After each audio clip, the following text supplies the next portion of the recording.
పిల్లలందరూ ఇంతేనా అండి నాకు తెలియదు కానీ స్కూల్ ఉన్న రోజుల్లో అయితే లేవనే లేవదు అసలు 6కి లేపినా 6:30కి లేపినా లేవనే లేవదు ఇంకా పడుకుంటా అంటది.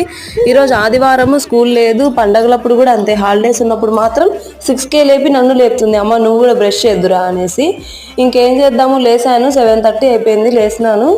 ఇంకా 10:30కి ఏమో టిఫిన్ తినింది, వడ ఇంకా పాలు తాగింది, స్నాక్స్ తినింది, చాక్లెట్లు అవి ఇవి. ఇంకా 12:30 అయిపోయినప్పుడు ఇంకా నిద్ర వస్తుందని పడుకునింది తినే టైంలో. ఇంకా ఈరోజు మా ఇంట్లో స్పెషల్ ఏమో రాయలసీమ స్పెషల్ అండి, పులగం కారం. అదే నేను కొత్తగా కొంచెం నెయ్యి వేసి తిరువాత పులగం లాగా చేశాను, పిల్లలు ఒట్టి పులగం తినలేరని. ఇంకా పూర్తిగా పనులు అయిపోయి నేను ఫ్రెష్ అయ్యేసరికి 2:30 అయిపోయింది.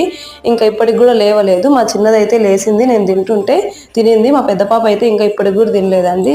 పులగం అంటే ఏముండదండి, నార్మల్ రైస్లోనే పెసరపప్పు కలుపుకొని చేసుకోవడం. ముందుగా తిరువాత పెట్టుకుంటాం, అదే పోపు వేసుకుంటాము. ఎవరికైనా తెలియకుంటే కామెంట్ చేయండి.